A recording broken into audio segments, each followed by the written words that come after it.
Here, Go here. back to the 60s. Yeah, my favorite line was Snowbird put this sewer in, and we wanted one of those too. Yeah.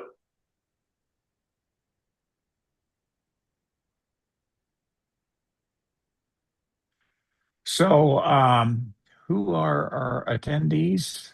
There are four of us at We'll least officially here. start the meeting. Just give me 1 sec, if you could. Sure.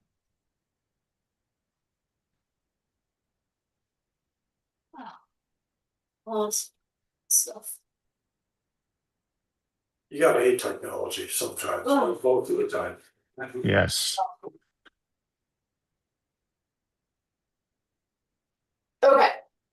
We are gonna call the March 12th, 2026 Budget Committee meeting numero uno to order. In the room, we have Craig Highmark, Chris Colley, Jen Clancy, Mike Morey, and Mark Hake. And online, we have Roger Burke.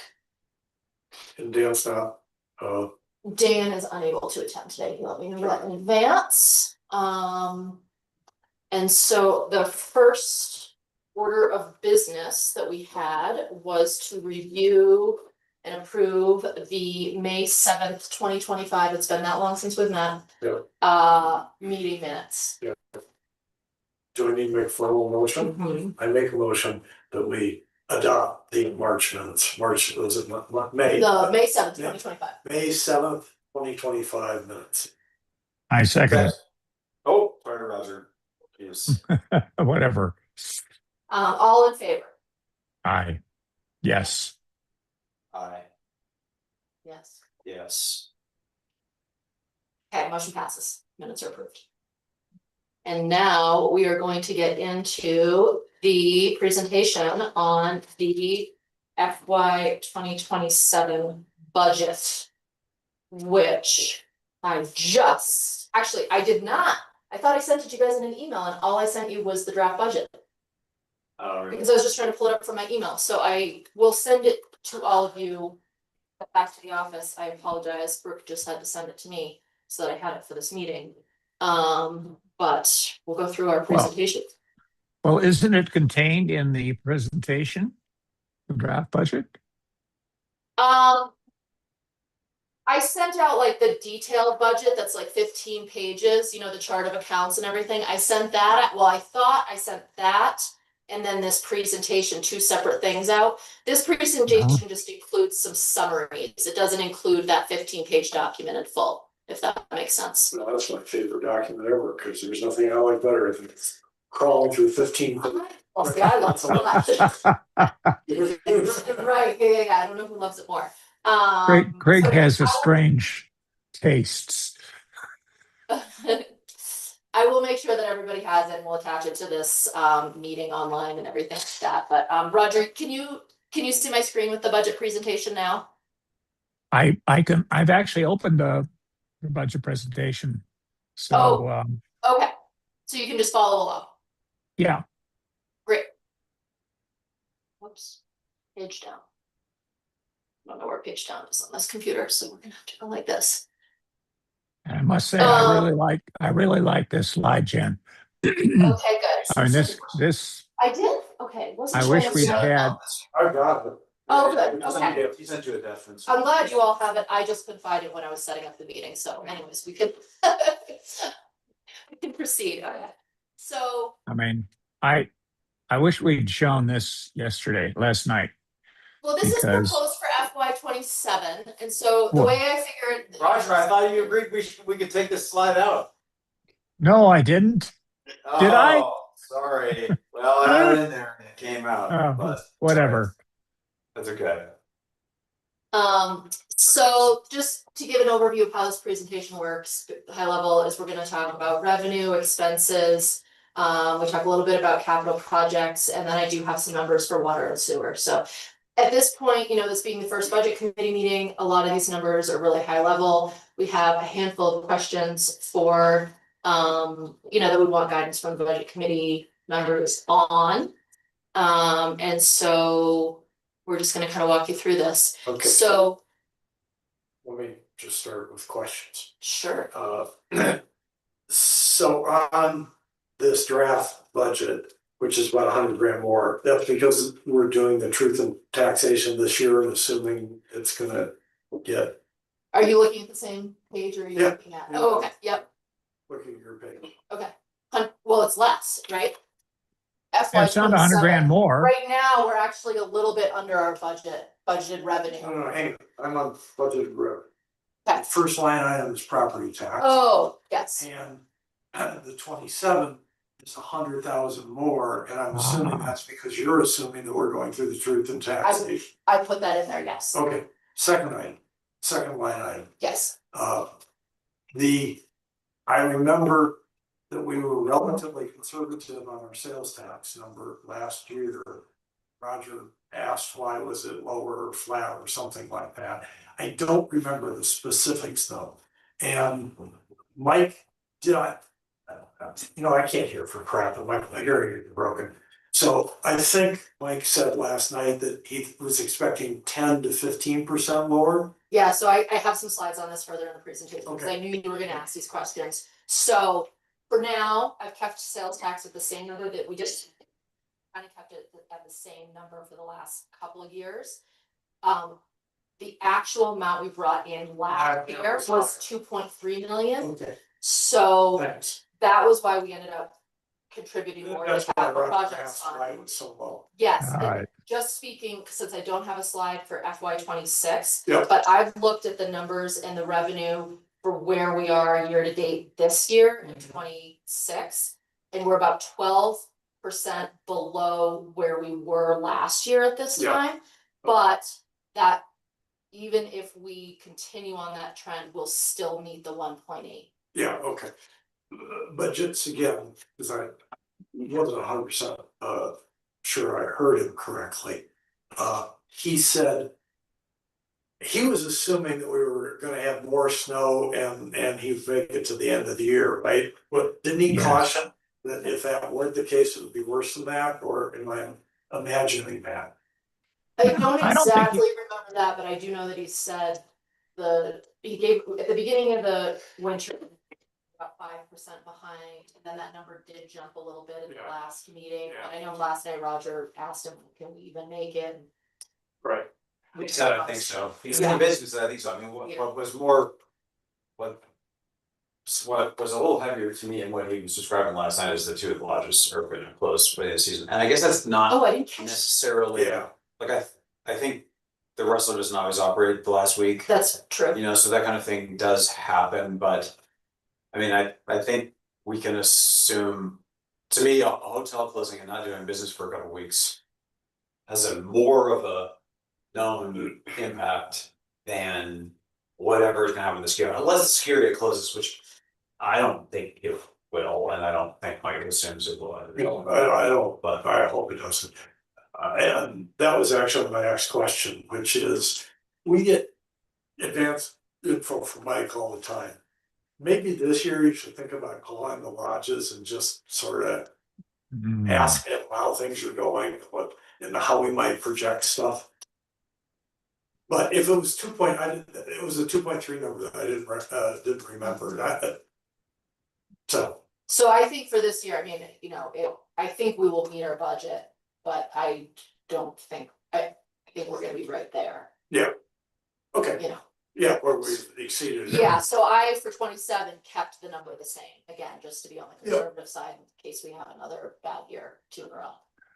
Greg, in along the lines of what you just suggested, which is pulsing the lodges, I talked to Maren when we were walking to a meeting here about a week or 10 days ago, and I asked how things are going. And she said they are pretty much staying as usual.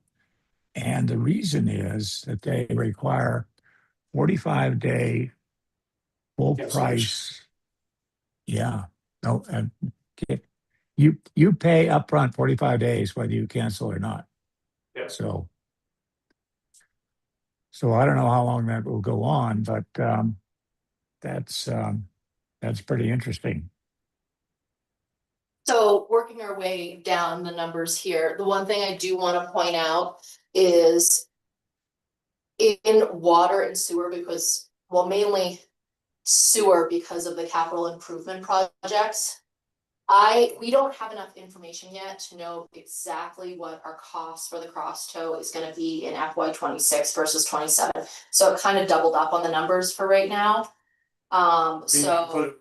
Both. Yeah, so right now what I kind of have is just the, and I have a better slide down lower in the deck that shows this, but I took the unexpended money from 26 and I pushed it forward to 27. I think we're gonna spend some money in 26 though, coming up here, and then I'll adjust those numbers, but it just makes it look like it's inflated and we're not really gonna spend this number plus this number. Okay, so you've double counted is what you're telling me. Yes, yeah. And it's just a timing mismatch. Exactly, and so I just felt like it was the right thing to do at this point in the process, but to highlight it. And everything else I think is, you know, these numbers are so close, there's not really Yeah. much to talk about. Yeah.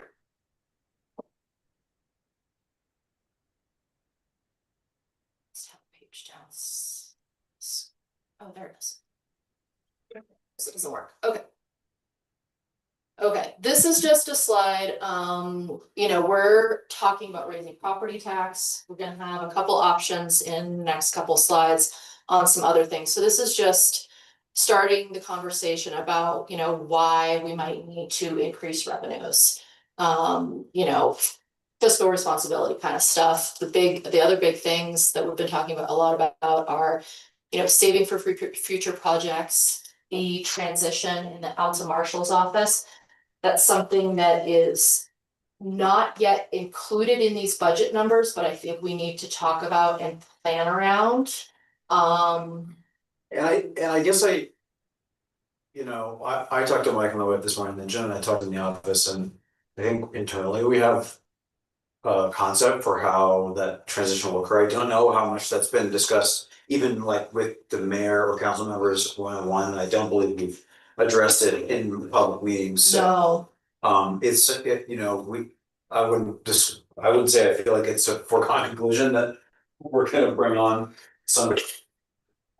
Marshall, you know, a year before the actual funding date, but like, that is what we've been thinking about. It's good practice. Yeah. It's the right thing to do. Especially in a If you position can, like this. if you can Yeah.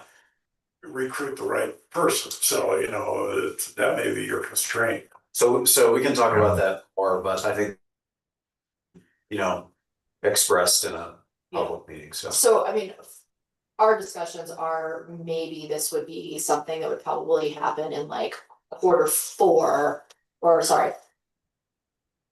Yeah, it'd be Q4 of 2027, so in the spring of next year, this time next year. Yeah. So that's, I mean, I don't know if you wanna say anything to that, Mike, that we're starting.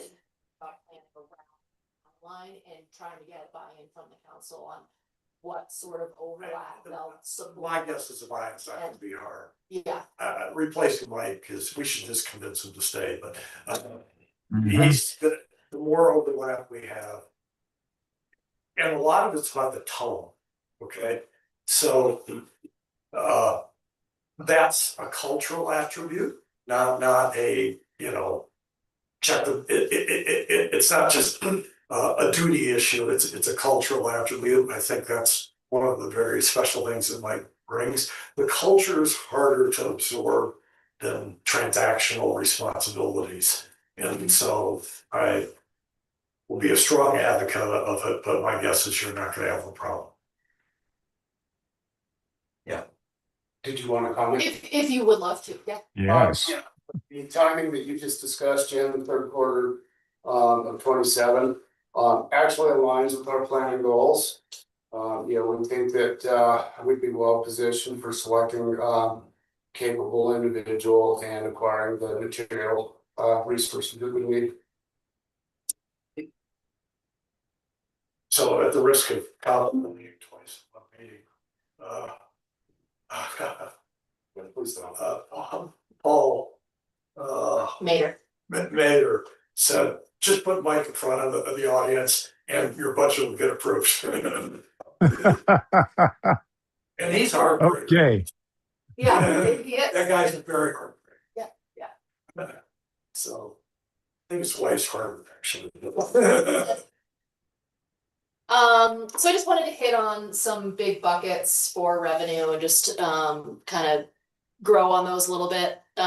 Roger, I put the chart in on the top right for you. I do want to call out the way this graph works is you have actual numbers through 2025, and then we just have the budgeted numbers, and so you can just kind of see the trend there Yeah, for sales tax.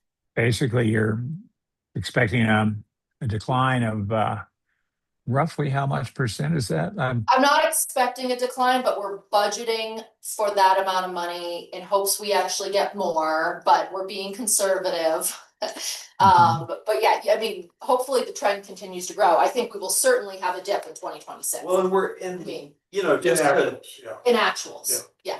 you know, reiterate our sales tax budgeting revenue, which has changed in the last few years. We used to do an average of previous 3 Yeah. years, and we're now using last year's revenue, which we found to be less conservative. We're not using last year's revenue, we're using the same budgeted number for the last couple The years. same budgeted number, okay. Yeah. So it's a lot more conservative than last year's revenue. Correct, It's like 400,000 less. Sure. right, we budgeted 20%. 1.8 and we 20% brought it to 2.3. Well, right, but is it Mhm. more or less conservative than using the previous, an average? Oh, of it's way three? more conservative than that too. Yeah, I think it would be. Yeah, it certainly Because is. that would be a line going up, you know, but this is the first actual dip we've had in the actuals, so that line would have been going straight up. So, I mean, you know, if we wanna hedge our bets as the season goes and we have a better sense of this year, we could increase that 1.8 number a little bit, but I would just caution to be very Yeah, careful there. I don't see a reason to do that till the final stuff comes in. We can't control it anyway. And then, you know, later here, I think we wanna talk about the shuttle program and how to fund that. I just wanna call out that, you know, that's a program that we kind of inherited a couple years ago, and the funding model for that has not been Good to- as, say, secure as I think some of us on staff would like for it to be. Well, so yeah, the shuttle program, you know, is, but it's 15 years old. It was Yes. entirely by volunteer contributions. We took it over. And, you know, there's still a big chunk of that budget that is made up of voluntary contributions that, you know, we may or may not collect, and we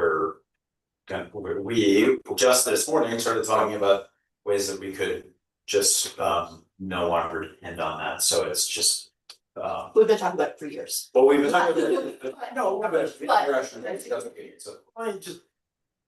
I hear you, and I understand the idea of turning it into tax so that it is, you know, more predictable. The flip side of it is Alta actually does have a very unique culture, and it's sort of nice to keep some of the small town attributes, some of the volunteer stuff, particularly when people are gonna be, you know, scared after this winter. I just think we wanna consider that aspect as well. And I completely understand that everything's better if we have, you know, predictable budgets. But I do think if we start, you know, doing a geo bond and we start getting more predictables, you know, we're gonna get more predictable stuff out of the property. Our property sales tax ratio is gonna change quite a bit, so we're gonna be a little bit more predictable anyway. Anyway, think about those things before you propose them. I'm not necessarily opposed to it, I'm just. Okay, the other thing is that starting last year, we started budgeting for the unreserved cash balance, which is basically the cash on hand that's in our accounts. And so I've tried to keep it, we kept that number to under 10% last year, and that would be my goal for again this year. So I have a plug-in number in the current budget that's about 300,000, because their general fund budget's about 3 million. It was in there for right now. You know, I wouldn't want to Do you increase that mean- too much. Stuff that's in the capital accounts that is not tied to a specific project, is that what you mean? Or do you mean do you mean the working capital It's not the capital projects fund money. Yeah. Right, yeah, it's like basically what's in your checking account. That's, yes, not already assigned to a project. Oh, I'm seeing, you're suggesting, whereas John Burton found on the table for 100%, you're suggesting 90%. Yes, and we had that conversation last year with him and we talked about, okay, we've always been 100%, now we're dropping to 90, Yeah. you know. And he was like, well, I'm cut, when we were approving that budget, he's like, I'm comfortable with this, but we wanna be careful, you know, And how much we dip into that. there was bill that. I don't remember if it passed or what the final if it did pass, what the final outcome of it was, but it was one of the city managers groups. It was their highest priority, I would say, in the latter half of the session. And one of the many property tax or municipal revenue constraining proposals was to limit cities like above a city of the third class or fourth class or fifth class or whatever it was to 30% or even 20% or something like that. So as a town, on latitude to maintain a big fund balance because our budgets are are smaller. So Right, so like if this year we were to go off the rails, we would have that to help us, we have that. that's the principle You know. behind not having that I've effect. said this before, but I'm not gonna press it at this time, is we should get the monthly. Our budget should be monthly, we should do some calculations on working capital, the variance of working capital month to month. We don't need to do it. I don't think we need to do it this coming fiscal year, but we should think about it for next year. Cause that's really what what the 100% helps us with, and particularly because our working capital is so screwy compared to, so seasonal. We have real working capital needs, and so some of that is and you can remember back to my, standard deviation slide or not, but the point was, part of that is about the excess buffer we have in case we have revenue variance because it's a bad snow year. And part of that actually is just a working capital, which is a timing issue, right? You're looking blank. No, I'm thinking that we're doing it well, I don't know why we would necessarily wanna change it. I feel like we're doing it, we're conservative. We do not predict working capital needs month by month now. We're not doing that. Because we have 100 or 90% buffer, we don't have to. Right. But to tighten things up, I'm suggesting we should. We don't need to now. I'm saying we don't need to now. Is it as simple as just taking our monthly expenses? Like, would that be a? No, you have to do monthly expenses and monthly revenues. And then. Look. We don't pay everything equally over We'll 12 go months. through this. It's one of the reasons I wanted to move to quarterly budgets. Because if you do this right. What you do is you reconcile and say, oh, okay, I expected this much revenue. But you get a lot of timing mismatches, just like the thing that you were dealing with. You were saying, I don't know if it goes in this budget or this budget because it's a timing mismatch. Yeah, But if you take quarterly chunks, you don't have as many timing mismatches. And then doing a formal reconciliation process actually really tightens things up. But again, that's, we can work offline on that stuff. We don't need to do it this year at all. okay, and then the last bullet on here is about property tax revenue, I'm successful in 26, so with this stuff, we're proposing that we go through and the same recommendation as last year with 100,000. And are the things clear enough now that you know what to do? Or is it? Well, they've changed the. they've changed law in a way that I hope makes it more clear. I think that the legislature recognized that this was just too complicated because that's why so many people had trouble with it. And I'm confident that Jen will look at this with both all of our glasses on to make sure that she makes it. I thought I nailed it last year, so. Yeah, you did. But Jenna, what I was really asking, Yeah. have you looked at the new bill and is it as Rogers hoped? Okay, so we have no idea yet. No, but I will. And I mean, I have us, and my guess is, Roger, it might be even worse than last year, but No, I don't think so. The process might be clear in some ways, but I think that there are additional constraints and process requirements. yes. That's my sense. Think- There's already communications and meetings going out. I got stuff from the state Yeah. auditor's office today and this and that. So I mean, there will be, I think they will do a better job of trying to provide information and guidance on how to follow. Well, because what I'm thinking, I mean, not the constraint. Jen, the applicable bill, as far as I could tell from the discussion this morning, is Senate Bill 538. I'm sorry, Roger? I think that the applicable bill is SB 538. Okay.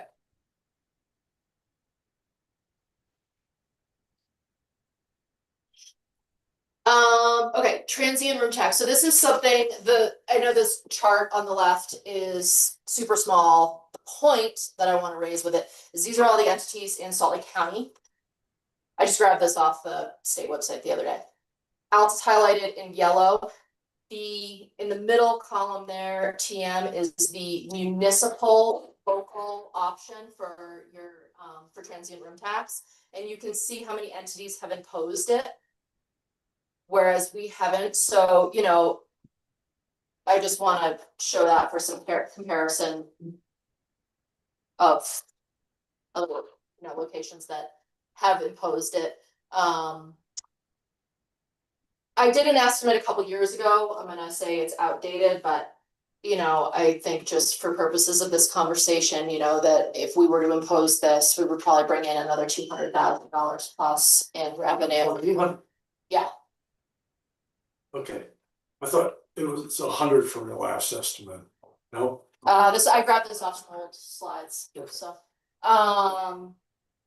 But, you know, that eh, depends on the business year and the lodging communities. Yeah, of course. And then it's, you know, just highlighting that, you know, typically this tax is imposed for the purposes of like tourism type programs and things at local municipalities. What type programs? The TRT is Yeah. typically used for tourism types of programs. So it's used Okay. for marketing, it's used for tourism related activities that municipalities are supporting. You know, Mike, I look at these things in terms of fairness, and I wonder what fraction of our police force's resources, time really, go into activities that stem from the lodges or the lifts. And if a significant fraction is from the lodges, then maybe we have a justification for increasing the tax on them, which this transient room tax does. I don't know, Mike, do you have a feel for that?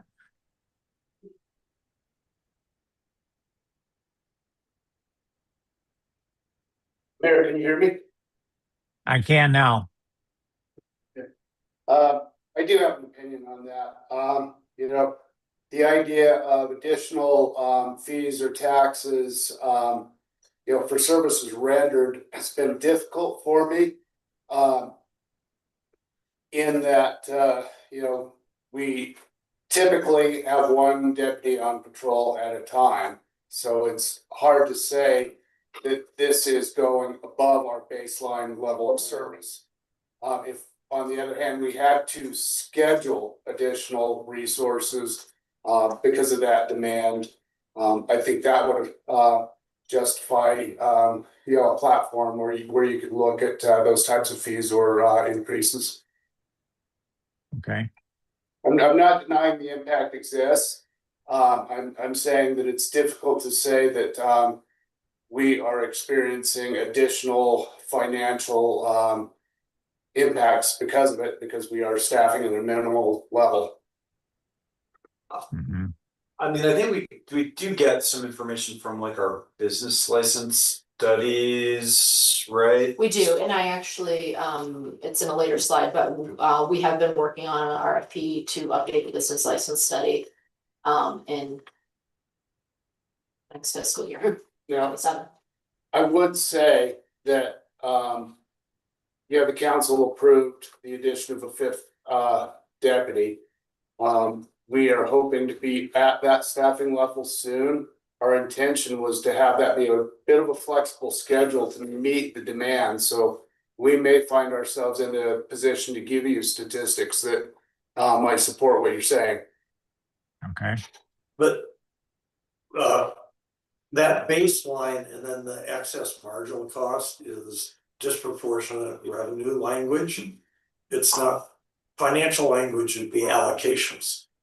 And the allocations would say, what percent of your time, and the big bifurcation here to me is between property taxes and basically this is just an oversales tax. And so the question would be, what percentage of all of your officers' time is spent on town residents, so property owners, versus transients either coming up through the lodges or coming up day use stuff. The last time I asked that question, you said 25% was for residents. And I think you checked with some of your other people.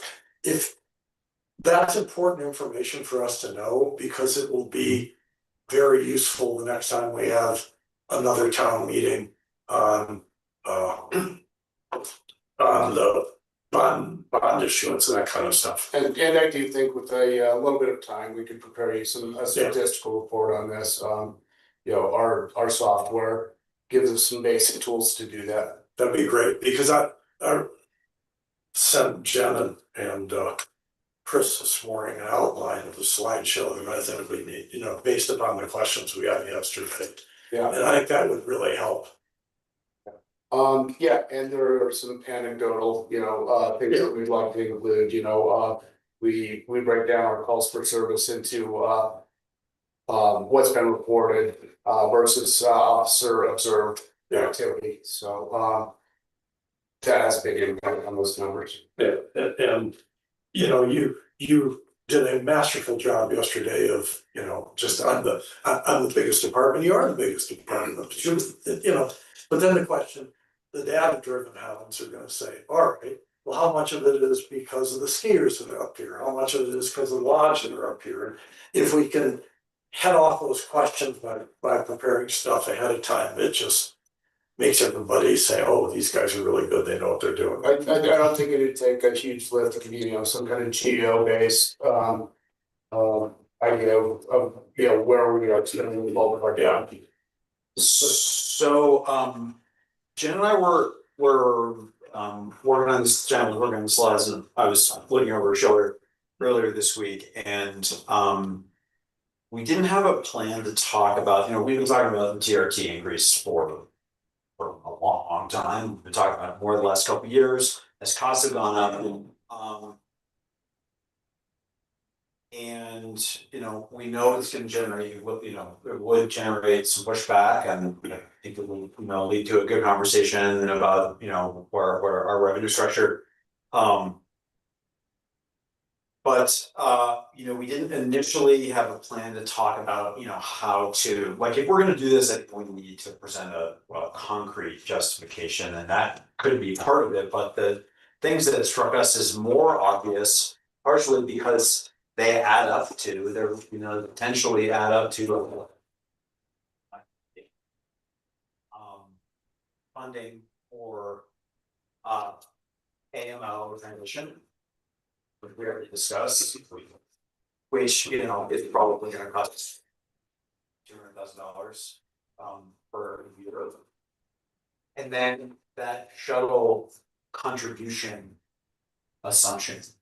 So if we stop assuming that 40 grand of revenue or so for the shuttle, but we raised an additional $200,000+ to make the room tax. You know, I think it would be reasonable to argue that that is a tourism, that is a service that primarily supports the tourism experiences. So transient room Yeah. revenue is, and that is, It would have passed, my guess is it would have passed last year. Except people said, let's get the stuff out there about the big numbers first. And then do it all at once, so I don't think you're gonna.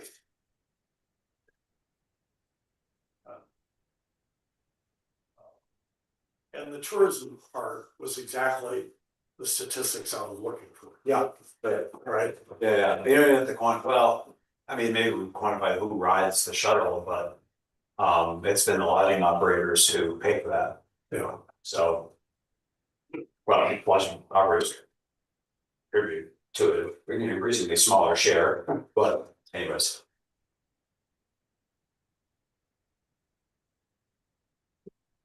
So that's a little quid pro quo as well, so. Yeah. We want to raise this tax, but you know, we're to fully take full responsibility for the shuttle.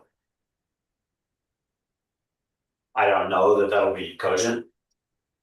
Now, Or- are you suggesting, I'm not, Chris, are you suggesting that we no longer get these contributions for the show, or we just fund it out of our general fund? Well, what we've been discussing today is, that if we're going to increase. If we're going to apply the TRT, we could, as a sort of somewhat in exchange. I see, I got you. decide that We're gonna take over funding the shuttle. Now, I Got it. don't know, I don't know if we wanna look the UTA give horse in the mouth just yet. I think if they're gonna continue to offer the capital infusion for the shuttle, it seems to me we should probably take that one. But in terms of expecting, you know, Powder Ridge to give us $2,800 and Sugar Plum would give us 45, and the Wrestler, oh, I wish they'd give us 5, but they decided they're just gonna give us 4. Depending on the year, you know, like that kind of nickel and dimey stuff, especially as the costs go up pretty rapidly. Or rapidly in the last few years, just becomes a little bit of a nuisance. So if there's a way to raise revenues, I mean, I don't want to say unilaterally because it sounds bad, but you know, to raise revenues, but then give some of that back that way, it just sounds like the kind of horse trading is probably the wrong metaphor, but it sounds like the kind of offer we could make, you know. With respect to the UTA, UTA funding, the governance structure of UTA has had a significant change with this new legislation, and basically it puts Carlton Christensen out of office and promotes the general manager, what's his Jay name? Fox. It's not Guy. Yeah, Jay Fox, to being in charge with some structure under him. So, I mean, we've had a relationship with Carlton for a while, and he's kind of understands this, and he's pledged to keep up their contribution, adjusted for inflation. But I don't know that we can count on that with a new management structure. So maybe we ought to look forward to what you're talking about here, which is we absorb all of the costs for the shuttle, and we pay for it through the transient room tax. Yeah. Have we received that contribution yet? Do you know? What? UTA? Molly keeps bugging them. Yeah, anyway, it was in the mail and then someone was saying, oh, certainly we'll get it in the next check run. And it's like, oh, sure. Yeah. Okay. Yeah. I'm sure we'll get it, but, I yeah, am don't too. know. Yeah. I mean, they're not gonna stiff us for us. They're just low.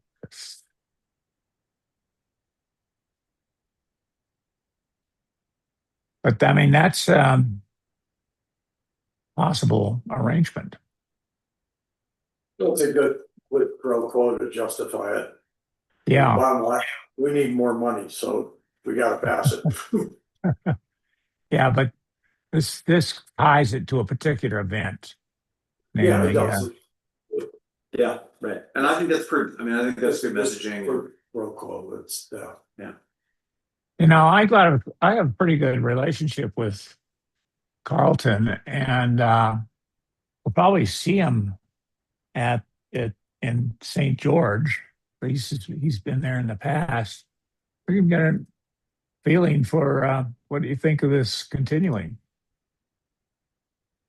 Remember last year, didn't the two of us circle around him, Chris? But Got I a was sitting in feeling? an arrangement of comfy living room furniture in the vendor Yes. hall. It was so cool. So it was like we were invited to do so, but that is what we talked about with him for sure. Right. Yeah. So let's so- keep that as a potential uh, place to go. Okay. Oh, we don't have to write it down. no, we don't wanna write it down, cause we don't wanna give it back to UGA. Right. So this is the, you know, half the, well, actually, the expenses are more than, the revenue is only like 2 pages of the budget, the expenses are another 10. But this is them consolidated into programs. These are kind of this is the same programs that are on like the 1-page summary that we do every month, where we've kind of coded the 15 pages into just these programmatic budgets. Yep. So that's what I did for purposes of this presentation, so, you know, the numbers are very similar. As you can see there, so just some of the differences are, or I would say the main difference probably is for the current budget, I've just done a very general plug number and added 3.5%. To the budgeted revenue or the budgeted expense from last year in each department.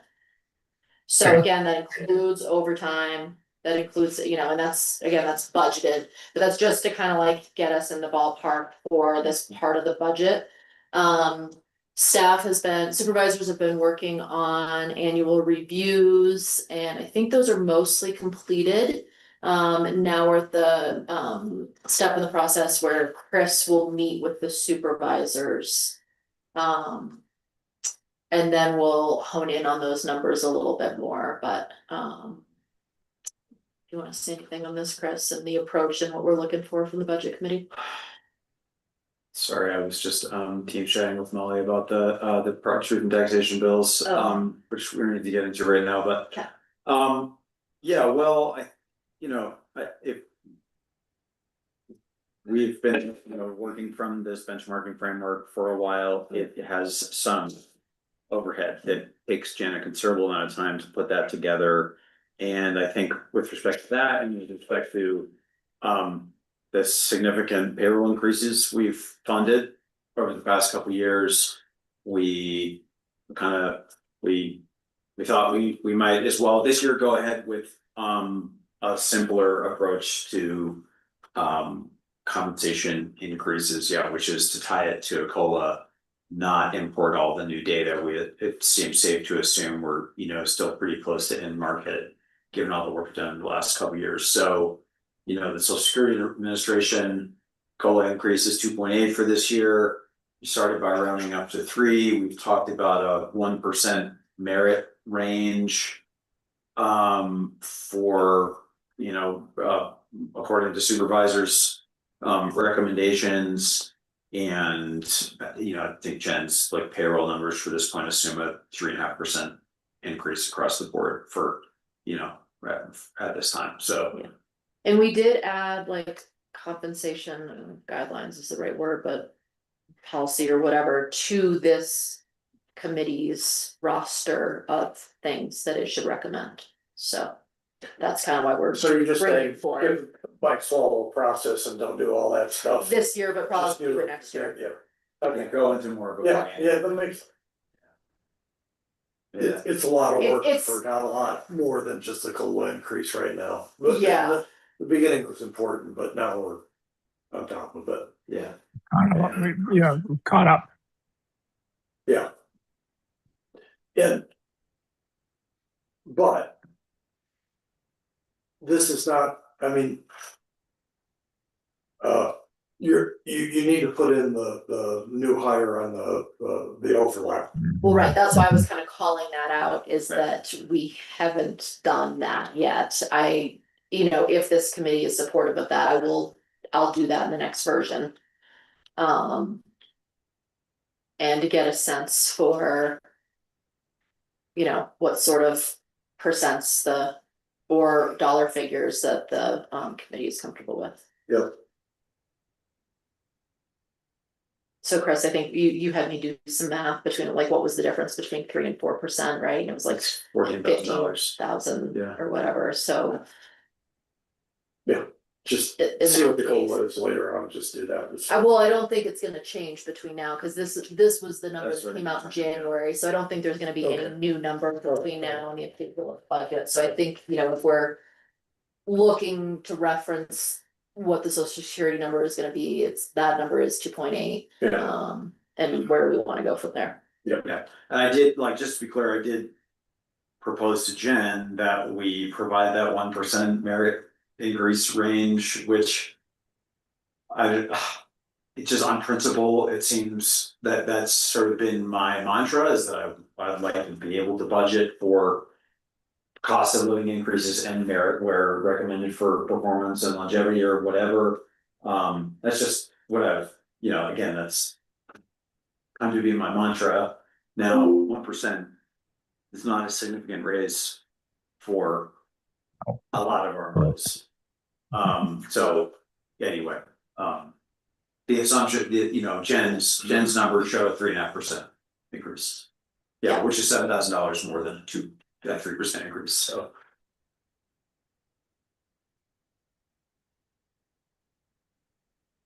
Yeah, 1% raise is almost an insult. But so, yeah, I think, given the progress we made on payroll. Or, compensation and benchmarking. Lately, and all the other cost increases we're talking about, and.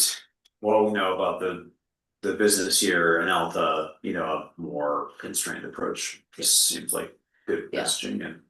And it seems like a lot of places will do, like, instead of just calling it a strict COLA, they'll call it a blended approach. It's I have that first bullet point up there, like, it's a COLA plus a little bit of, like, for local. Influence or whatever, so we could decide on whatever our number yeah, I'm is gonna that's give you applied. a framework concept though, because I think it's. This is fun. But here's the problem I think you're gonna run into, or at least let me rephrase it, this is the problem I think that I hope you run into. And let's assume everybody was on this curve right now, okay, more or less are except for this stuff. Over the next 5 years, Mhm. let's hope we don't have very much staff turnover, because we actually have very good staff. Yes. And the less staff turnover we have, the better we are able to manage stuff. Mhm. So what that means is that a person is moving from here up here, because they're getting higher skilled, right? That's what the swallow framework is all about. So if you hope that you have a lot more, a lot more capable people, they will deserve raises, not 1% for, what you're calling merit. I would say, well, wait a minute, no, it's career growth, right? It's. I've never defined merit, it's a term that other agencies use, Yeah. like, they don't have technically have a merit program, but. When you say merit, here's what I heard. Oh, Jen had to work 120 hours, 2 months in a row because of some Which, lawsuit or something like that.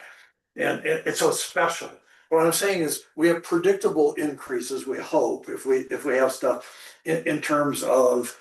The people are getting more mature, they have higher capacity, and we need them to do that because we're taking on massive capital expenditures. And the more that our staff can take on, the less we have to outsource to outside organizations. So what I'm saying is that start thinking in terms of a framework about how do we do promotions, what are we gonna do in-house versus out-house? And then we start thinking about where we'd outsource stuff, whether it's, land use, I mean, some of it's pure expertise stuff, but some of it's just the better project management capability, and both Jen and Molly, I know can do that kind of stuff. The less we have to pay outside contractors and other stuff to take on all that stuff for ourselves. So, and because otherwise what would happen with most staffs is we take on that massive capital expenditure stuff, and you either bring on temporary staff to help, or your outsourcing stuff goes way up. So this is fine for the staff, but start thinking of it as substitutions for our, and start thinking about evolution of roles over the next, Yeah. 4 or 5 years as we take on these particularly take on these big projects. So the way, Craig, the way I would characterize what you just said is, with experience, our staff is growing more capable and therefore more valuable, and therefore we really need to pay them accordingly. Yes, and I'm going one step further than that, and the way to just, in the same way that Chris and Jen were saying, okay, we got a quid pro quo here, we should have a quid pro quo as well with some of the outsourced services, and so we start managing that as almost as part of payroll. Mhm. Because you should Okay. see, some of those numbers start to come down. Which numbers don't come down? The numbers that we pay to outside people. Oh, to help gotcha. us. Gotcha. Those, We don't yes. see it here, that's my point. Right. And I'm not, I'm just, start thinking about it, start thinking about how you present it in slides and how you present it to the employees and that kind of stuff. Yeah. So this is, I just pulled this together, which is, we're just talking about it, but it's it's wages by department. This is again, budgeted numbers. This includes, hours plus overtime, but it's not any other, it's just strictly wages. Yeah. So I just figured I would show, right now at 3.5%, it's a $50,000 change. The other thing, that I was calling out is that we haven't included the AMO transportation or transition stuff in this. So I think we can. So this does not include the 6th officer. Correct. Yeah, got it. This is a slide on capital projects. Chris, you want to hit on Yeah, this sure, one? yep. So these are all works in progress to some extent. It's what we know we want to do next year or rollover from this year. Design a building, hire architects to do a schematic design on a new building and help us design or decide what the scope of the building is going to be. That's the big one. I don't know if $100,000 is the right budget for that project. We hope to get some input from those State Division of Facilities Construction Management, which does all of their buildings management and procurement, and is kind of the state agency that oversees public procurement, in the state and all political subdivisions. So anyways, they're a really good source of information that will guide UDOT's, potential future participation in the design process. So we're really trying to get together with them to get some guidance on how to approach a design process, to resolve questions such as, can we you know, chunk out. Can we do a phase design? So we do, you know, a series of contracts, maybe it's 2, maybe it's 3, that's been my assumption about what we would do. You know, I wonder if the state ever does that, or if, I can't imagine the state bothers, like, they probably just design a building, you know, but anyways, we're not the state and municipalities are not the state, and so. That's a question I want to explore with them, and, you know, if we get laughed out of the room at the notion of phasing design. And say, give us some strong reasons why, I mean, it's not gonna go like that, but. You know, I could see coming to think that we need to just decide what the building is and design it. And that's gonna cost a lot more than $100,000, I would think, unless we start talking about a much smaller building. So I don't know where we're gonna get with that. I think that if we're going to do a phased approach to design and just do a schematic of some kind, that $100,000 is a place to start, especially if there's a UDOT contribution on top of that. Anyway, so we've got a lot more thinking to do on that. But that's the placeholder number. Yeah, so, yeah, I hear you. I have some ideas on that, not for this meeting. You said maybe we should get together on Monday or Tuesday. Let's try to do that because it'll all be out of this. I think we're gonna want hot cut to design, but we need to get more guidance, I think, from the citizens first. And I think we can get that level of guidance fairly early. Yeah. That would be my thought.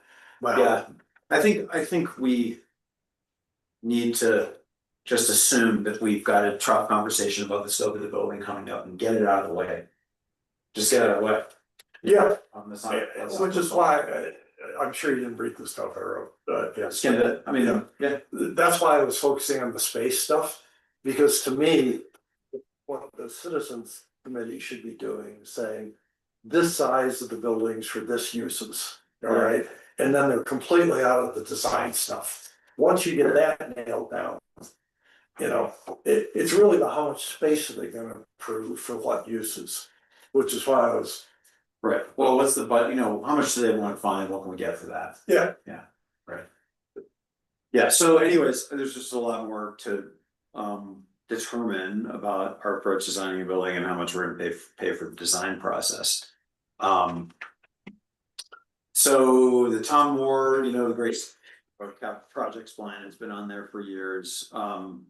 We are working on an RFP to get proposals to do a project to just restore the exterior or, you know, stem the decay so that it's not a safety hazard and you know, is a sort of a durable historic artifact, interpretive asset. So you know, I think it is gonna take some doing. I don't think it'll be a cheap project, and I don't assume that the town would fund an entire $100,000 project on that. I think we will need to look for partners. So we're gonna put the RFP out there, see what the response is, and then we'll wanna think about what kinds of partnership opportunities there are. What do you think it takes to really fix it? Well, I mean, Like permanently make it, you know. well, we got a couple of recommendations on that from the facilities planning team, historic director report. They had a couple of proposals to turn into a restroom. We're not gonna do that because that's really expensive, what, $900,000. And we're gonna get a free one in a better location. Yeah. So. It's not free. Correct, it's not free. However, so they also provided recommendations for, you know, what we could do to stabilize it, and then we got a cost estimate from Cost Control Corporation, and that came in at like between $90,000 and $100,000 to do that restoration work. So, you know, that's just one approach to it. So, and I think if it's really gonna be up to the contractor and their experience and expertise and comfort level with working on, you know, ancient, dilapidated, weather-beaten, old civilian conservation corps buildings, you know, it's like you gotta get somebody up here who knows about, you know, pointing 100-year-old granite stonemasonry, and we did have some of the best guy in the state evidently come up. It was like 5 years ago, and he's like, that's gonna cost between $20,000 and $100,000 or more. So anyways, I think we just need to, we've never actually put out an RFP for contractors to come propose. And we don't have to hire anybody, you know, but it is on land we own, it's a safety hazard, there's a ton of value in it. I think the historical. The reason I was asking is because the immediate focus on the GeoBot is gonna be on buildings. Maybe you just wanna tuck that in as something to have, do you guys wanna include this or not? And Yeah. my guess is by the time they get to it. So that we would raise funding in a bond to do the Tom Moore toilet. Well, in connection with, In connection with all the other stuff, we're renovating all, you know, what buildings are we gonna tear down? We're not gonna tear that thing down, I don't think people wanna do that. No, What we should do is, and you're saying, don't make it a toilet, cause that's insanely expensive, but we can It's turn not, it yeah. into like a historical, you know, thing with some exhibits or something like so that that. doesn't keep falling down. You know, Well, could like, no, preserve it, and in the nature of preserving it, have a preservation motivation, what are we Yeah. gonna do with that space? Yeah. We're not gonna use it for Marshall's office. yeah, we're not really gonna, we're not gonna put Fred in there and sell peanuts or something, No. like we just want it to last and be be an example of the past and Maybe we put could a sign on. put some historical exhibits like some of the wine bottles and crap that they Yeah. got, you know. So, But my point is, if you tuck it in there, it's not that expensive, and my guess is they'll approve it along with it's not gonna be a major variable on pushing back, so my guess is they'll probably approve it, and they'll just get it done. sure. yeah, I mean, I think we wanna be really clear on what the end product is. Yes. That's why, Well, that's what we that's get why I the say, proposals. figure out what the space use of it is. Okay, so OLS, we have, Thought you had 100. well, we had. This year, what do we have, 150K in the capital plan for kind of OLS, no Yeah. startup costs. Yeah, 150, about that, 120, We- something like that. Also had 20K. With 20K in the budget for a trailhead restroom for FY 26, for FY 27, we had 50K, which I assumed was for capital. Or for construction. And now we don't need to build a trailhead restroom, but something that I was thinking about doing with that 20K this year. Is. We've got some concepts at OLS that aren't as simple as just hiring a contractor to come up and, buff out the chip and the concrete stairs, replace a couple, glazing panels. So if we wanna rebuild the stairs or make changes to the patio, or let's say add trail amenities, we need to hire some design professionals to help us look at how to bring a modified staircase entry patio thing up to code, because it's all like all of our 25-year-old buildings or 20-year-old buildings, 30-year-old buildings. And certainly, having another trailer restaurant on the side of town, I think is totally justified. But we can't just, tack that on. So anyways, we have this, we'd like to hire an architect to do a kind of feasibility level analysis. Nicely. so maybe like This is for design only, that's not Yeah. actually. Yeah. other stuff. Correct. Yeah. I think that those kinds of improvements to OLS, we could fund with a Salt Lake County TRCC grant, grants last night, that kind of thing.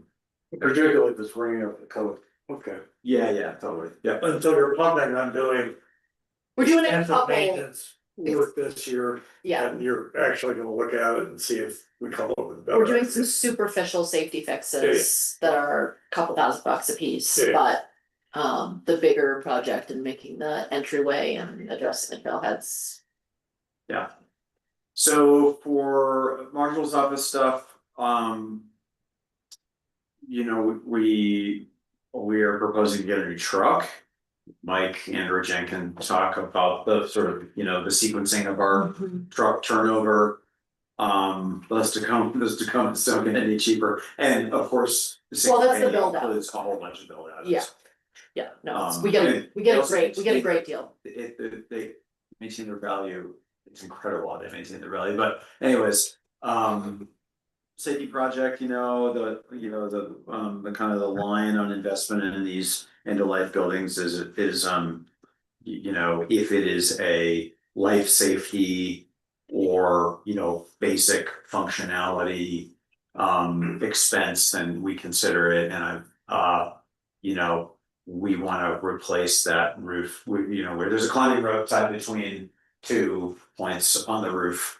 One of which is an unreinforced stone chimney, and it's worked for many years, but we'd like to have a more professional thing installed, so we have a design. You know, we were actually hoping to get it done this fall, there's money in the budget to get it done this year, but we may as well just assume that happens next summer. We did such a project up here, and it's been great, we've had people on the roof all winter long, we've never done that. So, and then security cameras, you know, Mike says we can get it done this year. You know, we've been improving our security camera system for the last several years. We've just run into all of these technical glitches with the vendors, kind of the network of vendors that provide the, you know, the equipment and the service. And that slows it down, but we do want to add some cameras to the town office and Alta Central. We don't really have coverage there. And it's not a big expense. We do, you know, we'll continue to see stuff in out years for the marshal's office, like, you know, it all sort of comes down to upgrading the dispatch technology infrastructure, the console, but you know, we're just not quite at go time for those investments. And of course, you know, if we're talking about moving the dispatch center to a different building, that begs the question of, well, When do we do it? do we wait? Do we just wait? So yeah, we talked a little bit about the Crosso water line. We've barely. Before you leave, Amo, Yeah. the 60K, is this, I mean, there's gotta be some significant trade-in value for these when we Oh, yeah. replace the truck. Is this net after Yeah, we that? usually sell it, no, this is probably just adding to the fleet. I see, I don't think we okay. would sell one. Because Well, if we're gonna bring on a 6th officer, they're gonna need a vehicle. So- Right, okay, We do, got it. And when we do sell our old ones, you know, we've brought in, I don't know, $20,000. Usually it's about what we sell them for, to 30. Oh, yeah. Okay. Yeah, maybe mid-20s. Yeah. So it depends on the year and Yeah. a few extra things, but. Yeah, if we sold one, there would be some revenue from that. Mm-hmm. All right, I Off think the we're gonna water. need to keep we're gonna need to keep all our vehicles, I think, on for this next year. Okay, so for the water fund, for water projects, the Crosso project is not done. Got complicated in a variety of ways. We've only covered a fraction of the cost at this point. You know, Mike gave me notice that they're going to send us a bill. He essentially proposed to me splitting the cost with the ski area of the ski area had to spend some money to hire cultural resources, essentially archaeologists, to document all of those cultural resources that were discovered and disturbed when they did the excavation for all the various stuff that they stuck in the ground, including our water line. So anyways, the ski area is proposing to essentially, raise our costs on that. It sounded reasonable to me.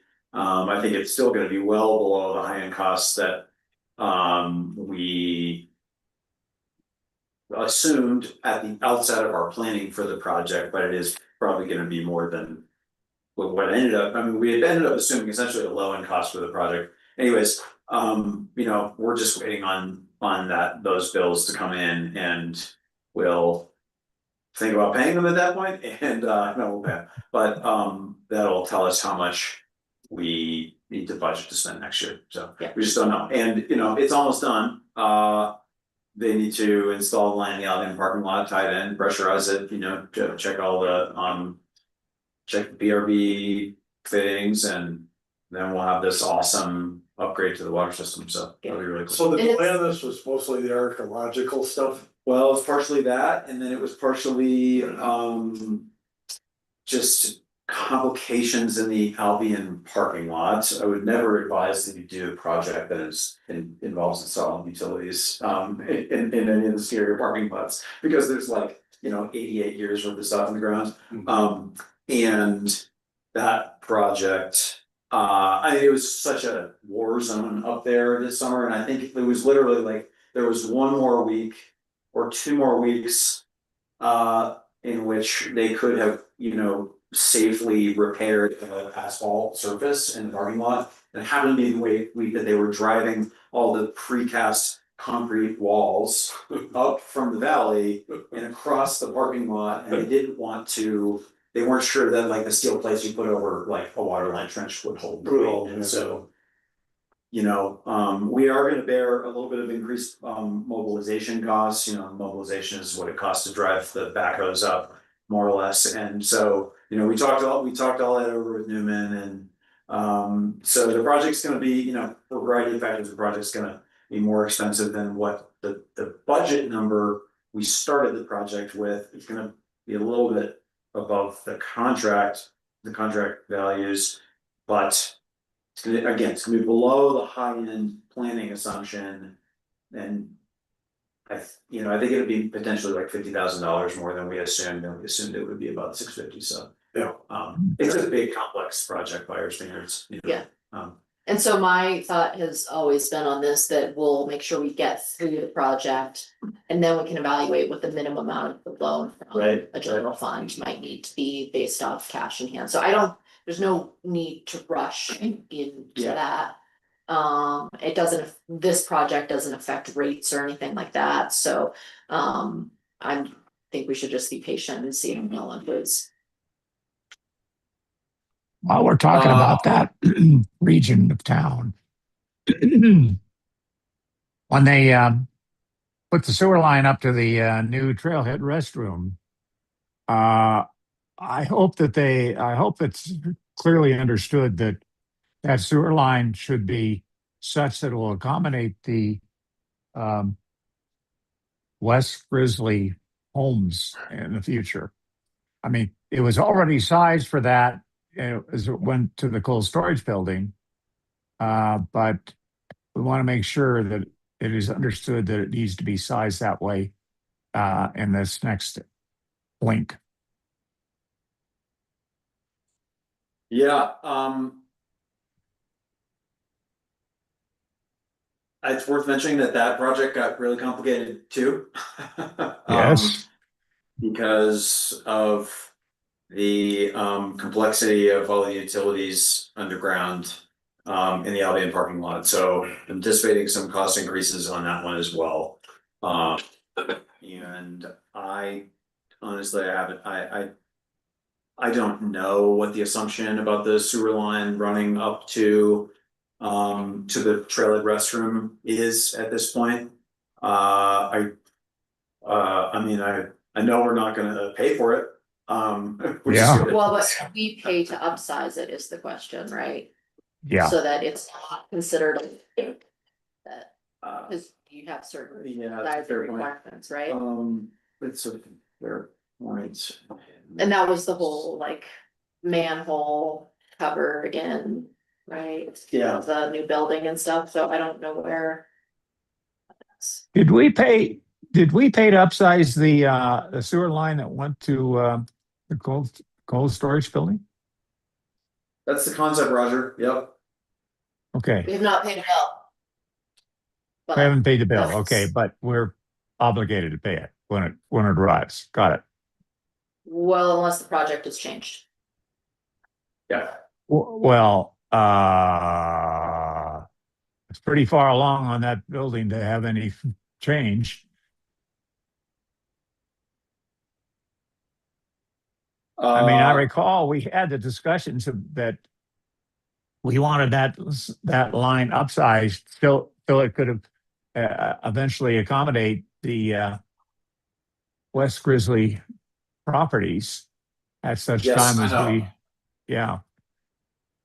I just want to make sure that the next leg of it has the same characteristics. Yeah. Fair point. Yep, I hadn't thought about that, but thanks for bringing it up. Okay. So let's see. Remote meters, we've been chipping away at that, there's gonna be. Gonna finish it? I hope so. I don't know that we're gonna be able to actually get all the work done like this summer, fall on the rest of the units. It's just the ones that are left for the most part are just much more complicated plumbing situations. And so, that just takes a lot of management time. It takes a lot of bandwidth from like our office slash the service area and stuff, and so we've kind of just been chipping away. I'm hopeful we'll get at least half the number that's done on the list left this summer, and that, but it probably will go on for another year. Sorry. And maybe there'll be a couple that are even longer than that. I don't know. They're getting more and more complicated, unfortunately. So Right, we started with the easy ones. yeah, We're finishing with the hard ones, so. yeah. So they just it's, Go longer, yeah. yeah. And the ones that don't have the remote meters, do they go up and read them Yep. once a year? Or No, it's supposed to be monthly, but not everyone is accessible monthly. So no, it's yeah. It depends on the location. And most of the meters, yeah, it's very, I mean, that's one of the reasons we did it was because a lot of meters are in people's houses, so there's access issues and all sorts of stuff. Sewer fund? So. Yeah, well, the first bullet point is about those complications, so, anyway, we had some complications in the Albion parking lot, which, you know, essentially entailed, rupturing the, Town of Alta water main through the parking lot, which caused a bunch of damage in the parking lot, and, it's a total mess. So there's a lot to sort through in terms of who should cover what additional costs, and that's one of the topics that I talked about with Mike. So I just wanted to provide. Those issues, those were, I always thought they were on like the south side of the Albion ticket office. Or was there another issue? No, the water line goes into the parking lot. Yeah, the sewer line is south of the buildings, the water line is north of the buildings, so. There's an issue with an old line being blue staked, and then, Yeah. you know, they struck the line, the actual water line that had water in it and water pressure, so. So we are really hoping to get it together to do the Wildcat Lot sewer replacement this summer. Was that like a late summer project? We'll have to see, I mean, you know, it's not a huge project by public utility standards, so, we will have to get some kind of approval. We may have to get some kind of approval from the Forest Service. We sort of started that conversation with the district ranger last week or the week before. You know, so the Scary is gonna do their parking lot expansion down there. And that's why we were planning at the outset of the fiscal year to do that project this summer, but then we canceled the procurement, and so we're trying to get it together to procure design services. And I assume that if we can get the design done in the next, 3-4 months, that we could get it done this summer. It's just that the motivation to do it is the Scary is gonna do the parking lot expansion. It's on that north edge of the parking lot, which the sewer is, so it makes sense if we're turning dirt up there to turn a little bit more dirt and Do it at the same time. at the same time. So Sure. we'll just have to see if that's What are the obstacles? That's really What are- feasible. Like, what's the biggest challenge with that? Time. Time. To get but we have an RFP already, right? Yes, we do, but we are also trying to, we have a lot of procurements that we're trying to get underway. We, amongst many other things, the professional services projects we need to procure, we are talking about, trying to kind of re-engage an engineering firm to service town engineering. I mean, we do have an old contract with Forest Grant to be the town engineer, used to provide for building department services. They stopped doing that. Just rarely used a town and, an engineering firm to provide town engineering services, quote unquote, very much at all in the past. So the relationship with Forest Grant is just a little just haven't sent them much work. Sent them almost no work on our water and sewer. Because that was handled by the service area, which is not covered in our contract. The service area is not supposed to design our system or procure services for it, but Keith would just do it, and he was celebrated for that. I'm gonna tell you some major downsides, and we're bearing those burdens right now. So we're hoping that we can come up with basically a town engineer and agree to a, hourly price sheet that provides for design, so that rather than having to do, 7 procurements for design for the next 10 years, we just have a contract with an engineer. We've agreed that their hourly rate is reasonable, that they're a reputable firm with the expertise. So it might increase the risk that we can't get this project together in time, but I hope that it doesn't, and that it saves us time in the future, just having to go back to the market every time we want to design a 300-foot sewer pipe, So there's a anyway, transition, long story. no, but there's a transition period happening where you're trying to get one firm, but you've got this transition period, so you're. Well, it's just a thinking different that- procurement, it's just a more elaborate procurement, so. We have essentially taken the scope that we wrote in the fall for the sewer project and put it in an ongoing professional services procurement. Oh, okay, so that is included in that one, Right, so you can't necessarily move fast on just that one, gotcha. yeah, we'll see what the proposals look like. So anyway, I mean, we've got a range of costs for that up there. I think that we maybe had a number for the sewer line project in some previous presentations about it. Hal estimated $380,000 for that. Right, sewer and line that's- replacement. What we have in budget, right? Think so. That's the one capital expense. Right, yes, Yeah, so we've got that plus the engineering design, we yeah, have some money for that. Yeah. Okay. I did do some preliminary water fund rate. Number crunching, with the budget, and so what I'm looking at for 27 is a 12% rate increase. The highlights to that are that I am including a $50,000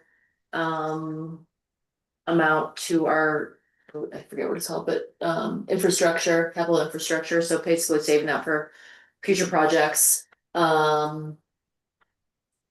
And I mean, I think that's the big thing. All the other expenses are pretty regular, and we did not put money into the capital improvement fund last year, the water one. So I thought it was important that and part of the reason for that was that we were funding the Crossroads stuff, Yeah. so, but I think it's important that we get in the habit of setting money aside. Yeah, I mean. We need to make a decision on how we're actually gonna fund the water and the sewer stuff.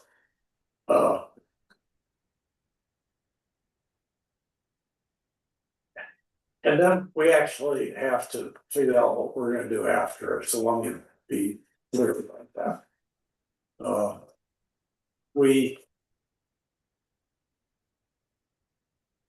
let me tell you what my concern is. My concern is, and you beautifully addressed them yesterday about equity and ethical issues and those kinds of things.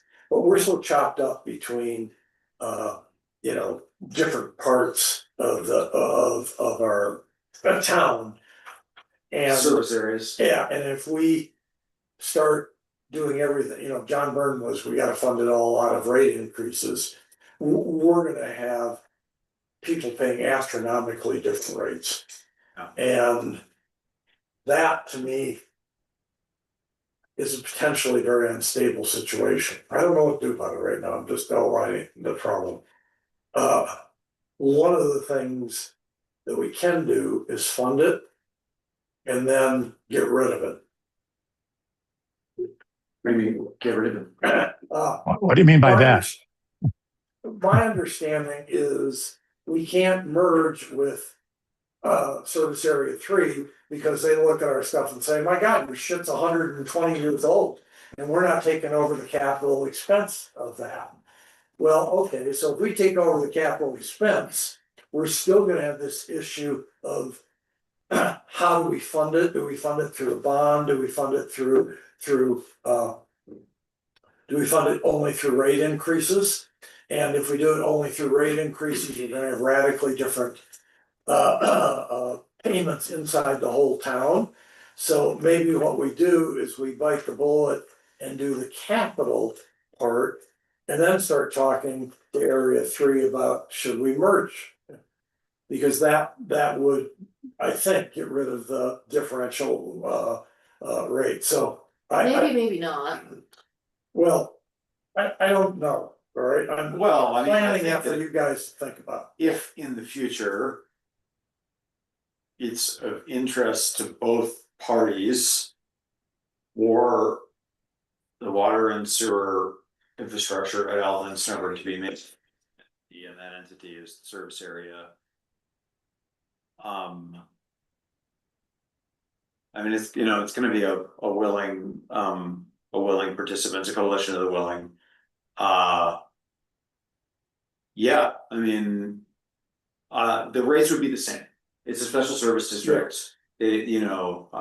Special service districts typically, it's like any. And you also get scale, I mean, you were Oh, yeah, quite good yeah. yesterday on the base rate versus the variable rate, and because of the size, and I mean, you did a very good job on that. Well, Mark kind of hit the nail on the head, and he says we don't have very many connections Yeah. to divide the operating and depreciation costs that it takes. So I think there are So a number of ways. What I'm saying, start thinking about this and maybe even start having the conversation. I know they have no interest right now, but we say, well, okay, if we 10 years. if we funded the capital part, would you be more interested? And then, I mean, to be clear, like if that happened, if we would lose local control. Yeah. It would be watered down. I mean, we'd probably get, the mayor would get to be on the board and you'd get to be on the board and, well, we did it with fire, is it worse with this stuff? I don't know. I mean, then Mike was quite articulate about why we don't wanna have sheriffs, why we don't wanna lose control over that. I don't know about the water. yeah. I don't know about the water and the sewer, Yeah. but that's what I'm saying, think through. Yeah. And the reason I'm calling it out in this meeting is because you're not doing the obvious thing that John would probably recommend if he'd been here is, okay, why are you not increasing it 29% so that we can start Well, but reserving the capital? I have to look back at the last worksheet, but I do remember him saying that when he reviewed the numbers, he had kind of changed and he thought with a 10% rate increase every year, which year over year, I know that gets astronomical, but that he thought we could do it and fund all the projects. Yeah. I know, Thing is, So, but then you're gonna have people paying $1 billion for water next to people that are paying $1.50. That's my. Yeah. I mean, how cheap is it at the service area? I mean, I doubt it's cheap water and sewer, Well, I only know, you I'm keying off of the numbers that Jen put in the presentation, said that this is what Snowbird's rates are.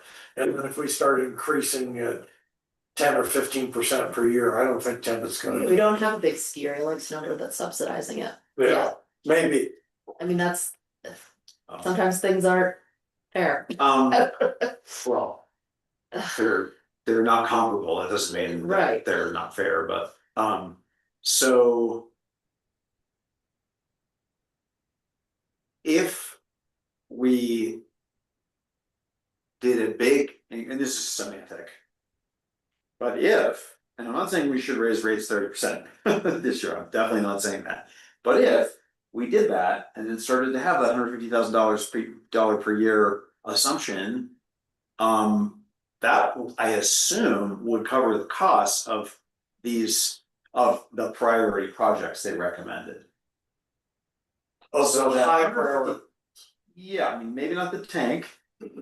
That's kind of on its own pathway, I guess. But $100,000 a year is easily gonna fund the two other pipeline improvements that they recommend. Yeah, but not the And then, 4 million that we're kicking down the road. and then, well, then we would just move on to it. I mean. You know, how would we choose from the rest of our 55-year-old pipes to replace? One thought I had is, you know, the next time that UDOT rebuilds Highway 210, we place water line under there, because that is the Again, most. the only reason I'm raising it is because we're not, the choice here is do what you're suggesting. Or reserve more for the water and the sewer fund, because we know we've got a bunch of build out we have to do. Alright, well, guess what? I think doing what you're doing, which is historically consistent, is what we should be doing this year. Once we get further into how we're gonna fund all this stuff and we get some feedback and we've had some discussions with citizens. Then we're gonna have to start thinking about these longer term issues, and so I'm just saying, get ahead of that. That's all I'm Fair saying, enough, yeah, definitely, it's out there. okay? And then I looked through the other slides, you're being very consistent with what you're doing, with, you know, our history. Sure. And, okay. Yeah. So I think that's the prudent thing to do right now, although I'm getting, you know, we're gonna have to have longer discussions about what we're doing with water and the sewer fund over. Yeah. And we're gonna have to do some modeling.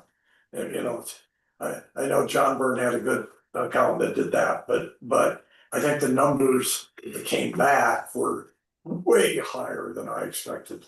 And so, and I'm talking about the 4 million that we kicked down the road, you know, cause we gotta deal with that. We can't just kick it down.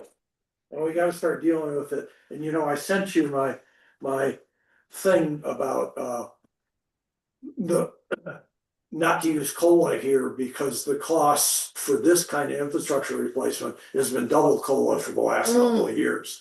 All right, which means that kicking it down the road starts to say, oh, that 4 million starts to look like 8 or 10. Yeah. Well, and that's where maybe some debt comes into play. Maybe, again, I'm just saying, we need to get ahead of. The immediate focus will be on the buildings, and I think we're doing fine there. But then we'll start looking at the water and the sewer, and these issues get sort of hairy. They really do. Alright? How about a 62% rate increase? Right, that's what we're, Yeah. yeah, so I mean, we thought that was a good data point to put in here. Yeah, You know, and I mean, yes, I mean, it's a choice to, you know, trying to keep it, we had a really big sewer rate increase last year because of Yeah. the down canyon stuff. So did you? So I wanted to soften that one a bit this year, and Did so I you- kind of did the reverse. Comprehend what Steve was saying about HB 510? Steve was fantastic. Yes. I've never met Steve. Really? If you could send me his email, I'd Oh, yeah. like to make a, where does he live down Valley? Yeah. Okay, I will go down and meet him. The guy, I'm going, oh my God, this guy knows Yes. everything off the top of his head. Well, he does like to. Yeah, people think that. I mean, he certainly has followed the legislation affecting municipal sewer and water. And there are big changes at the state with the way they provide money. Yeah. To political subdivisions. And Magi, you know, is median adjusted gross income. And so there in the future will be some tethering of our water rates will have to have some relationship to our median adjusted gross income or median area gross income or. Well, if it doesn't come? Statistic is, well, I actually think it might be cheaper to, like, we may be able to, our rates may already be there. And if that means that we can get funding from the state, Yeah, that okay, might be. yeah, I got it. A silver bullet. Yeah. So we shouldn't get ahead of ourselves, but there is funding out there for water and sewer infrastructure. which is another reason why that's gonna be a more complicated decision. Yeah, Than the yeah. buildings, but. You know, my general thing is you should always be at least one presentation ahead of the people that are chewing their ass. You write the minutes for the meeting before the meeting. That's right. Right. Okay. Okay, so Roger, I Yes, went through the sewer, the water, and, you know, the numbers are what the numbers are. Jen is, as I said, being, sort of consistent with our past, everything looks fine. And I think it would be, until we get further into the kind of planning issues I was talking about, I think it's prudent to take their recommendations and just do it.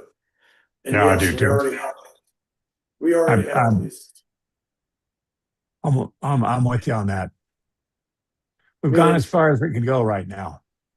Yeah, and of course, we support you on the truth and taxation as far as your last year. Do you know what pairs programming is, Jim? Paris. Pairs programming. Mm. Okay, so pairs programming is a well known in the programming community where you have two people sitting next to each other, and one is doing all the typing and the programming, the other person is just catching the mistakes. Oh, And what they found is Chris is really good at that when I'm doing these presentations. well, no,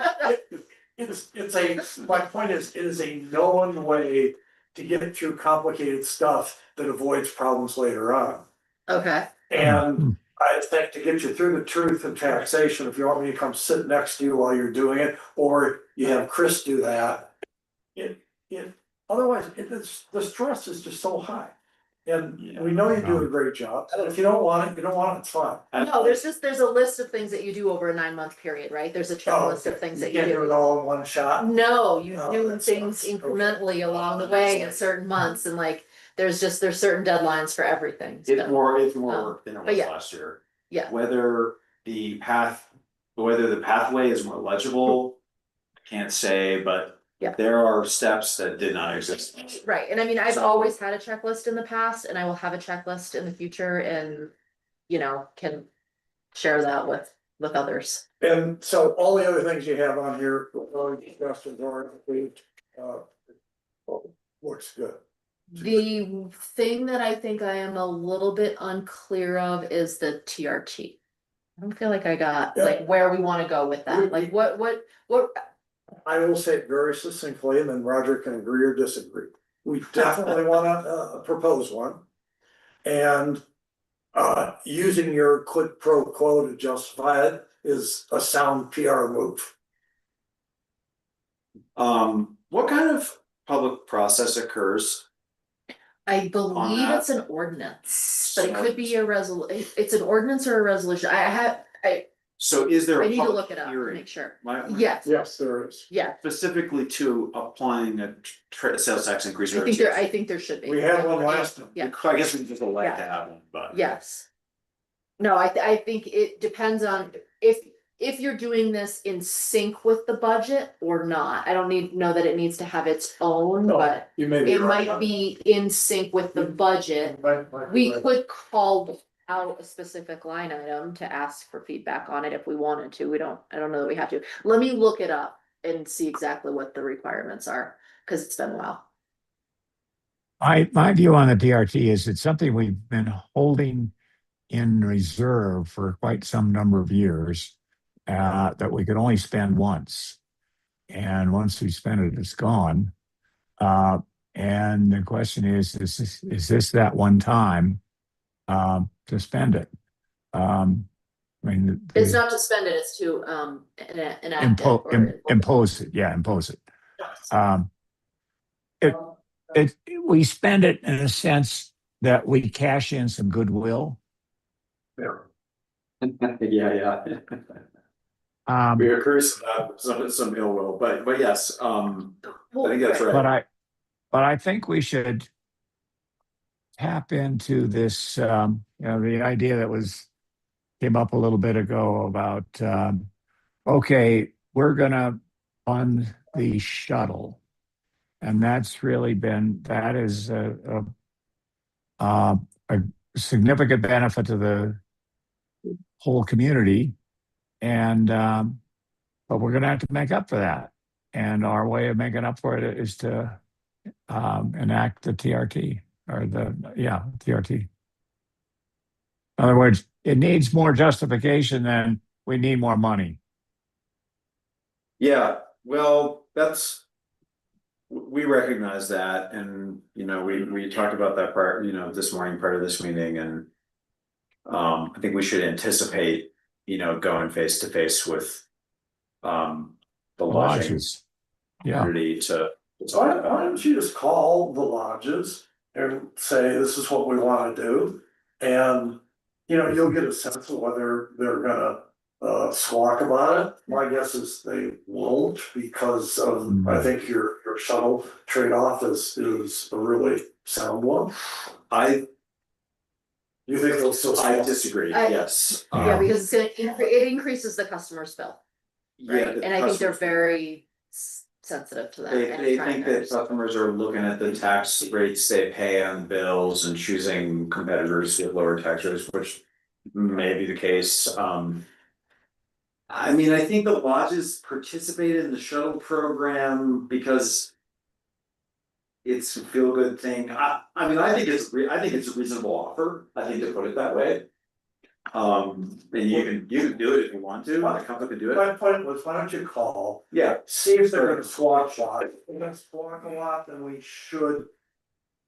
If you find out, we Consider can it. bury it and not have to have a special hearing on it. But if they're gonna squawk on it, we should call it out and make sure that we've got public. Oh, I definitely don't think it would ever be buried in the budget. that's It's gonna be a very prominent, I mean, they wanna know, like, they'll ask should. us, they'll ask us as they're like setting their rates and doing Yes. their kind of marketing campaigns, like, so hey, what's the tax rate gonna be on a hotel room, like, and then there's a Um, delay, like we impose it, there's a 3-month delay to get it on the Yeah, books and the right. date, and then they send out their. so they have their- to make Or- strategic. They need to call it. public Yeah. comment or something like that. Yeah, Yes, Okay. yeah, when the sales tax rate would end up being like 18% on a hotel room. How much? 18. Yeah. Yeah. It's. I mean, we had that chart that shows that we're one of the only taxing entities in Salt Lake County amongst 30 or 40 that don't apply the TRT. But if you go further down the list, you see the resort community tax, and there's like 2 of them. So. yeah. It's just 1%. Yeah, They're both of those are about 1%, and we get to apply that, and others don't have, so whatever. whatever. Margaret sent me the rates for one of the lodges. I was stunned at the price point. A couple more, my point is, I think we've changed from when a lot of our people that were coming up here were fairly low income people. And Or median. the, I don't know if they were ever other days, but I mean, there's always been a premium to stay out here. to say, yeah, oh yeah. It was, I mean, out to lift ticket, it was like $30, so Oh, yeah. I think it was $39 when I You moved know, here. Don Bolton's daughter was an Alpha Lodge employee, like, he was contemporary with Heather. She's great, J.S. Bolton, oh, she's fantastic. They all Lodge hosted all these Cognizetti over the years, including the John Bolton's family. And when she was doing an MBA, she consulted, well, this is too much information for a public meeting about. I know that the lodges struggled with too much demand. And I know some people who had influence over the pricing structure and said, "Yes, charge more." You know, if you Yes. don't want all these people away, just charge more and you'll get fewer offers, but you'll still be out, so. Yeah. Anyway. Yeah, can we keep that out of the minutes? I'm sorry, I'll have lunch. Yeah, John Bolton's daughter, you like cream and broccoli soup, I believe, so. Does anybody wanna make a motion to adjourn? So, Okay. All in favor? Yes, Yes, thank Aye. you, Mayor, for joining us. Meeting's you're adjourned. welcome. Sorry I didn't come in person. It just had to deal with the plumbers. Okay, thank you. Life on the summer road. Yep. It's Okay, like a third, so that was good, Okay, and if I could get them ahead of time. I know, oh, I mean, yeah, I would. We could have had a half an hour